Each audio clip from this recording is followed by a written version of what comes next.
What's going on, everybody, and welcome back to the Hangout Spot where you already know we do real talk, boxing talk, live from my man cave. It's your boy Johnny. But let's talk about the Jets here because I just need to vent, man. I just need to vent, and I need my true Jet followers and supporters to just join in on the chat, comment away. Am I crazy when I say I don't want to root for this team anymore? Am I crazy by saying that? Are you going to think that by me saying this, I'm just not a loyal fan? I really need to hear your thoughts because right now, I don't want to root for this franchise anymore. I don't even want to do a video, man. I'm only doing this because, like I said, man, I just need to vent. I need to provide some therapy for some other Jet fan people out there that feel the exact same way as I do. Like, why do we waste our Sundays on this shit show? Why? Why do we do it? So if I realistically sit there and tell you I don't want to root for this franchise, are you going to look at me differently? Honestly, it really doesn't matter to me because I think loyalty to teams, especially bad teams, I think it's overrated. What do we get out of saying that we're a loyal fan of a bad football team, a bad team? What do we get out of that? We get nothing in return from the team because it's not like they hear it and they turn the light switch on and decide to become good. No, those teams are usually bad and they're bad every year and they're always going to be bad. Like I feel like the Jets are always going to be bad. So what does loyalty give us? Because realistically, when I look at myself, and I'm sure I speak for everybody else out there, I consider myself a winner in life. I don't consider myself a loser at all. I don't consider myself mediocre. Neither should you. So why do we root for losing mediocre teams? We don't deserve that. We need to go root for some winning teams. I don't know. That's just how I felt yesterday, man. I actually did try to make a video, but it was a lot more emotional.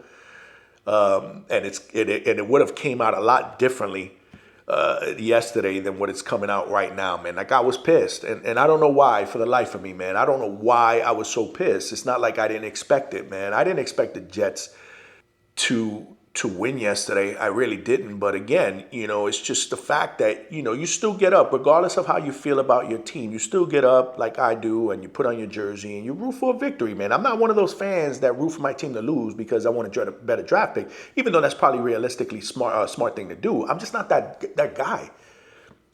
So you go out there and you feel like maybe there's a chance. You want to convince yourself that this week will be different. But then the first half starts, and they start out with 5 straight 3-and-outs. And then you're like, this is the same garbage that we see every week. Screw that. I'm turning this off. I'm going outside to enjoy my day. But right before you could do that and turn the TV off, they actually score right before the half. And they pull you back in. And you're like, okay, it's 13-7 now. Maybe there's an opportunity that we turn things around in the second half. We have been a better second half team this year than a first half team, right? And they go ahead in their first drive in the second half and they score a touchdown and they take a 14-13 lead and they finally look like they're clicking and you're like, oh yeah, well maybe we'll get a victory. Maybe we'll be 4-7 after this game. And maybe there's an opportunity after the bye week for us to pull off about 2 or 3 more wins in a row and make this thing interesting, right? That's how you want to think. That's how fans like me, that's how most of you fans usually think, right? And then reality hits and they kick us right in the nuts. And they prove to us why they're shit every single week, every single year. Why this franchise is realistically the laughing stock in the NFL every single year. Because they find new ways to lose. Yesterday they lose 28-27 in a game they were winning by 5 points with about 5 minutes left, something like that. And you thought that maybe the defense can finally step up and maybe close this game out after the offense put 27 points on the board? But absolutely not. Because why? Why? Why would we expect that? Didn't I tell you weeks ago that this defense is trash? When people were still calling them a top defense in the league? Didn't I tell you they were trash? And there's reasons why I told you they were trash. And every reason that I came up with are reasons why this defense was trash yesterday. Yeah. The same reasons. Whatever I've been saying week after week. As soon as the Jets decided to kick that field goal and go up by 5 instead of going for it on a 4th down and possibly trying to put this game away, I knew that the other team was going to drive down the field and score on us. They had done it the drive before that. Ladies and gentlemen, this defense is inconsistent with the pass rush. They can't tackle for shit. They don't generate any turnovers. Well, I'm sorry, excuse me. They actually had one turnover yesterday on a sack and a fumble. What good did that do? We still lost the game. And at the end of the day, their secondary is horrible. Sauce Gardner, don't get me started with him. The most overrated player in the NFL, especially the most overrated player in corner. I'm sorry. That's just harsh reality. The fact that this guy made a first-team All-Pro the first 2 years is crazy to me. And the only reason why that happened is because teams didn't test him. They didn't throw to his side of the field. But now that they're doing it, you're starting to see. You're starting to see all the deficiencies, right? With the technique, with the footwork, the decision-making, the tackling is he's probably one of the worst tackling corners I've seen in over 20 years, easily. They used to say Deion Sanders was a bad tackler. Deion Sanders is light years better of a tackler than this clown. And then on top of that, he basically cost us the game by letting some dude just run right by him down the sideline for a 40-yard play when he was waiting for the safety to come up and assist. Miscommunication, poor judgment. My man, you're supposed to be an all-pro, man. Why are you waiting for a safety to come and help you? You should have been guarding that dude man to man. And then it was downhill from there. So again, the defense, they let us down like they usually do. And then the offense, if you look at the box score, people that didn't see the game will think that Aaron Rodgers had a great game. I mean, a QBR of almost 115, 22 of 29, only a $184 because, again, they only passed the ball for 2 yards on almost every other play. 6.3 yards an attempt. He had 2 touchdowns. But realistically, no, he did not have a typical Aaron Rodgers game. He's still slow. He's still flat-footed in the pocket. He's still making poor decisions. He's throwing, inaccurate. Guys are going right. He's throwing behind them. He's not throwing any deep balls whatsoever. I mean, he seems hesitant. He seems scared. He seems like a 40-year-old that don't want to get hit. And the reason is he's gotten pounded on the first part of this season. So I don't want to hear anything about how he feels the healthiest he's ever felt at this point in the season. Not at this age, not this late in the season. That's just a bullshit lie. No player is going to tell you they feel better, 9-10 weeks into the season as opposed to how they felt coming into the season. It's not possible. Football is a totally, totally different sport. It's a physical sport. You're going to get beaten up on.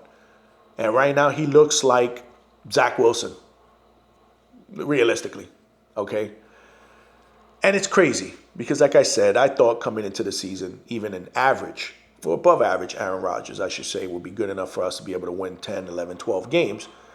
But then again, I fooled myself because they came into the season with the same piss-poor coaching staff from last season. And that I knew was going to be their downfall. I was just ignoring it. I was just hoping that the roster, Rodgers, coming back from an injury, would mask those deficiencies, and it didn't.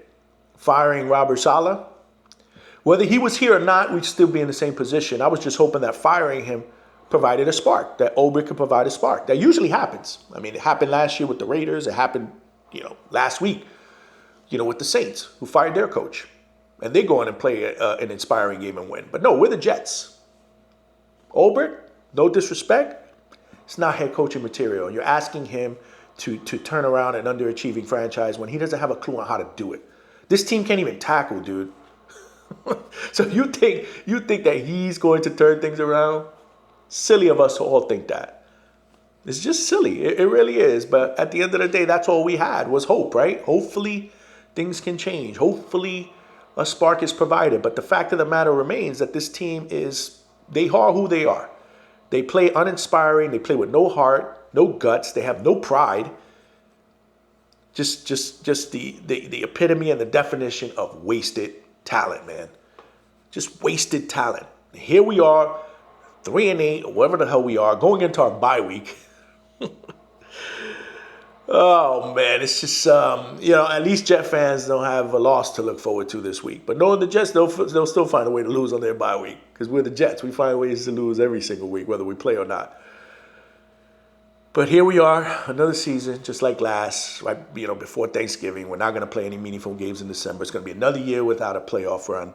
I mean, this is just the epitome of a poor shithole franchise that is on their way to nowhere.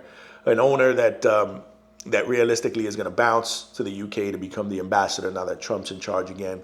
And now it's going to be ran by his brother, who is another buffoon, Christopher Johnson. So we'll fire Joe Douglas, and we'll have to sit back and have confidence that Chris Johnson, or Woody before he splits, is going to hire the right GM to turn this thing around. Wow. A shitload of confidence I have, especially since they haven't been able to do that since they bought the team. Insane.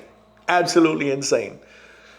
But here we are. This is what we're talking about. You know, GM candidates, head coaching candidates. If you look at every other person's Jets podcast, that's what they're talking about. Me, I don't like to talk about that stuff because I don't really care about it.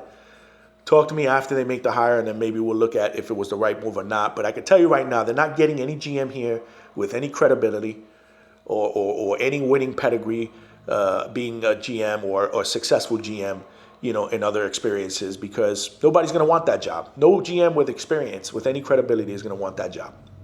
Would you?